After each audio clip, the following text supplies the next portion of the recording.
What is going on, everyone? It is Tyler McKinney back here again, and I was starting to get worried. That game was starting to be a snooze fest for at least 3 quarters. It was, I'm sitting there. I've got my belly full from lunch, and I'm ready to watch some exciting football, and it's just lulling me to sleep. I mean, they're in a dome, so there isn't the sun shining out there. Both the teams are wearing gray. One wearing a lighter gray, the other one's wearing a darker gray. I mean, it was blah. The offenses were blah. It was 3-and-out, punt, field goal attempt. That's what it was for 3.5 quarters. And then for the last 2 minutes, it was just lightning. And that's kind of, it was just like the slow build. When you watched Anthony Becht, the head coach, you could see him just kind of getting more, mad and just, kind of irritated with it, which is good for me because I was really worried going into this game that he was going to keep everything close to the chest, show everybody, how well they can, be like an NFL team because, the quote with him trying to get all of his guys to the NFL and having, a whole new roster next year.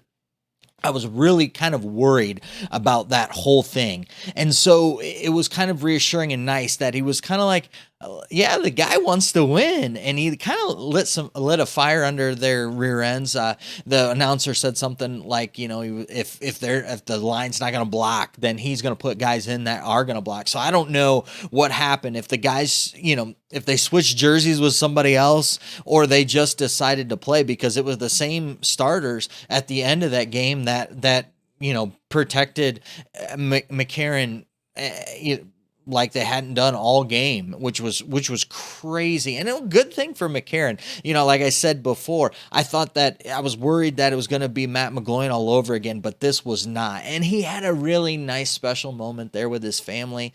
That interaction that they showed on camera was pretty cool and nice. And when they showed his wife, it was kind of funny. It reminded me of the national championship and Brett Musburger kind of doting all over her during that presentation. You gotta love him. Oh man, but it was just kind of a cool thing for him.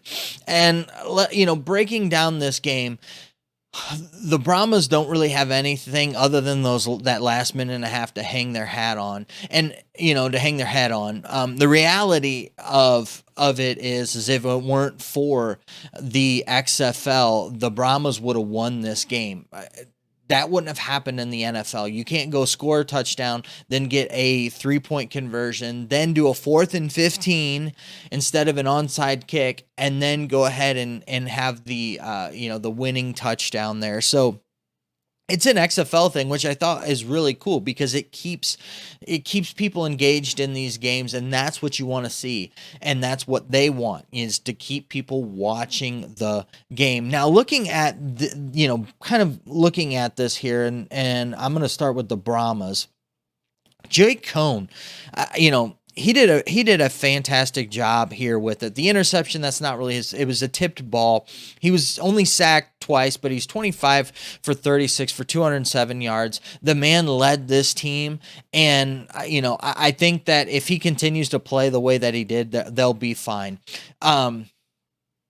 And then you've got the running backs. I thought that the running backs they did all right. The big thing here is that Patrick needs to find some other shoes. You're going to be playing there 4 more times. You can't be slipping around the field like you did. And actually, he could have possibly, if he had not slipped, turned that corner and punched that ball in the end zone, and that we would be talking differently.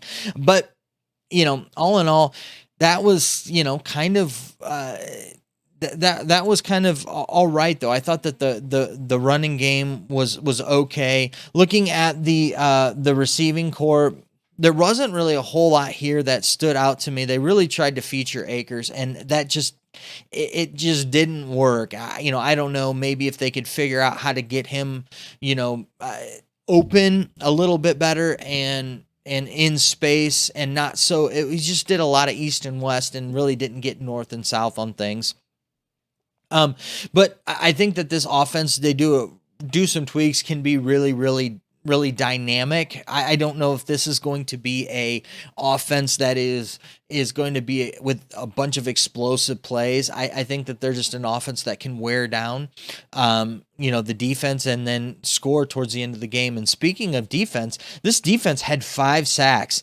If it weren't for that last minute and a half, I mean, we would be talking about how this defense really dominated them, because I mean, going into the end, it was crazy. They didn't even have 100 yards of total offense, the BattleHawks, and then they just decided, like I said, that switch flipped, and then everything was just all downhill from there.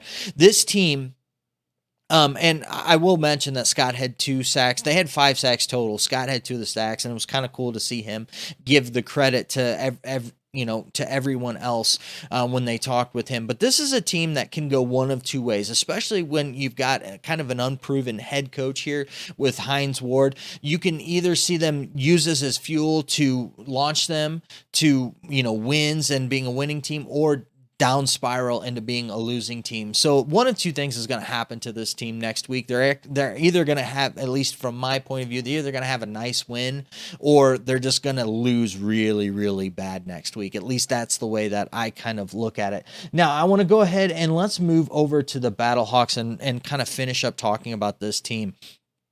They were able to pull this out. I don't know how they did, but they did. And when I got done looking at it, I felt, wow, that was really good for AJ McCarron. I'm glad he was able to pull that out. And then I'm looking at his stats. He was 18 for 26, 190 yards, 2 touchdowns, no interceptions. Literally, the guy got sacked 5 times. He was almost hit running for his life the whole game. And you mean to tell me he didn't throw a single pick? That's what we wanted to see out of these quarterbacks. And a lot of quarterbacks, took shots and they threw interceptions in these games, and he didn't. After week 1, yeah, I would say he might be the top quarterback going into week 2, especially if this offense can keep playing like they did for that last couple minutes, and when they figured things out. Man, the sky's the limit with this team. And also, too, looking here at the running backs, they've got a really nice piece there in Hill. And I think they need to get the ball to him a little bit more, and that might help to kind of spread things out a little bit. But man, I think that there was a little bit left on the table there, but they couldn't block anything for 3 quarters. So who knows what'll happen going forward here, but I think that that's really good for him. The receiving core. Man, I forgot there for a while that Aitman and Pearl were on this team, because neither one of them were able to get them the ball at all. I mean, when McCarron's running for his life and can't throw the ball down the field. But man, like Austin Pearl, he was a guy that I really liked with the Dragons, so it was really cool to see him, excel here and be clutch. Man, the guy's got ice water in his veins, and Aitman is he really is a freak. I think that they are going to, and Butler had the nice touchdown catch, but I think that they have a real nice shot here that they could take this win and have this launch them off to good things. I see nothing but upside for this team. It got me really excited for the second game. I was falling asleep for 3 quarters, but listen, when they flipped that switch, it was awesome, and I'm excited to see more with this team. Let's get into the second game.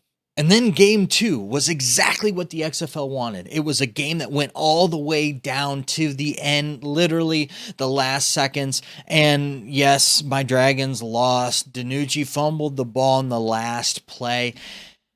And that really was the story of this game.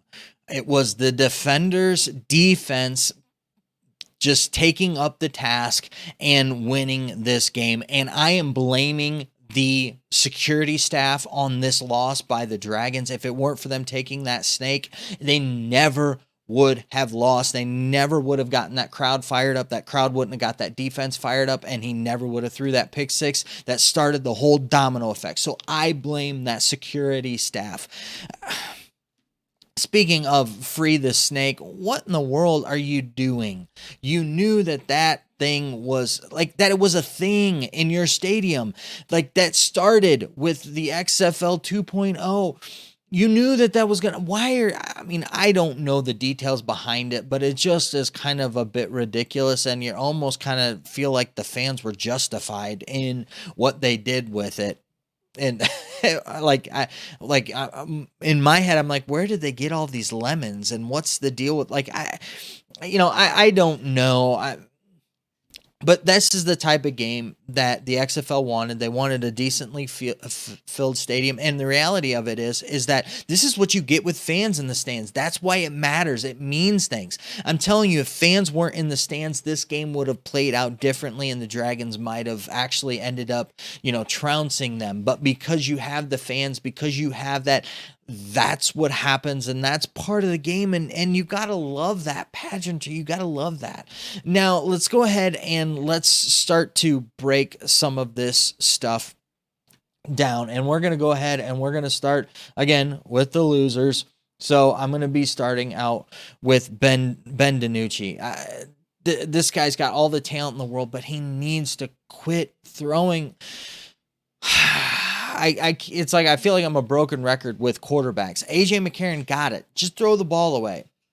Listen, DiNucci, just throw the ball away. You guys had a decent lead. You had a big lead.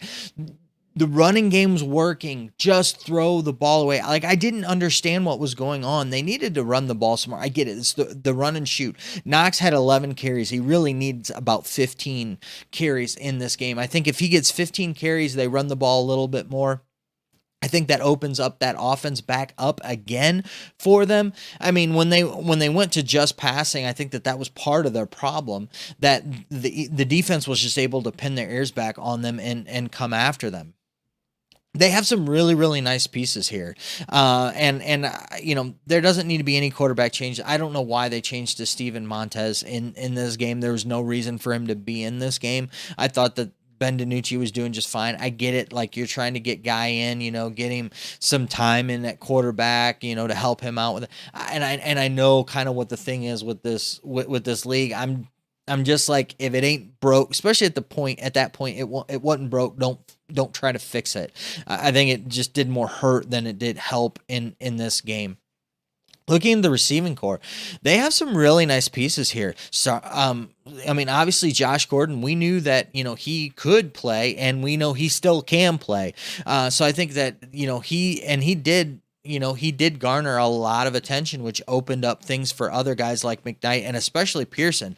He was a guy that was really a shock for me, like a 4.2 40. I mean, that's nuts. This guy just kind of comes in out of nowhere and does really well. I think that this offense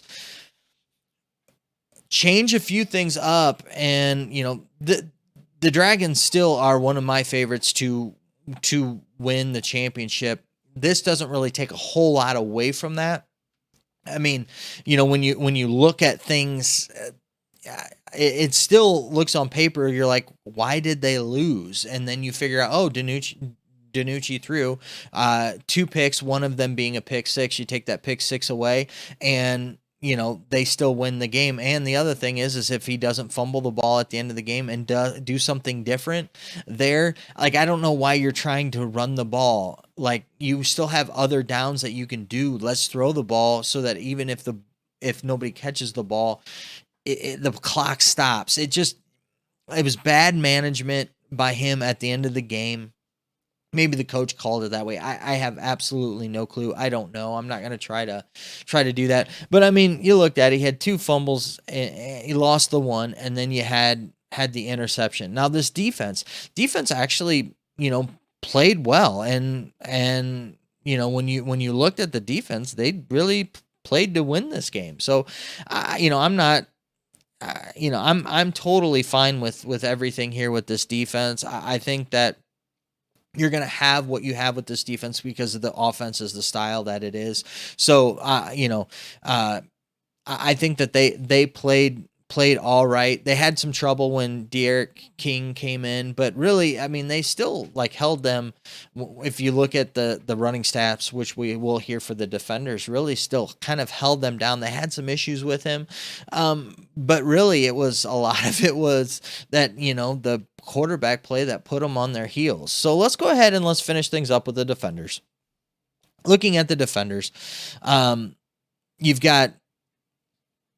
All started with Te'amu, and his stats don't look great, but what do look great here are the fact that he looked more like the BattleHawks, Jordan Te'amu, than what he did in the USFL. He just looked off in the USFL, where here he kind of looked and felt like in place. So that was good. Derek King, I mean, it was okay. Nothing crazy there. Teamu did have the one pick. There, like I said, it didn't look great on paper. Rushing the ball, as you can see, I mean, they didn't really have any like breakout stuff or anybody really breaking out. It was really the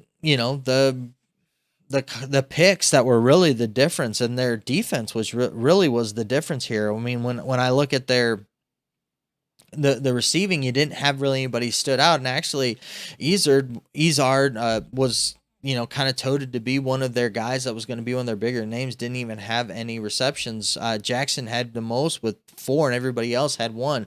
To where I think they're going to want to pick up this passing game. Now, looking at their defense, the defense is, like I said, what won the game for them.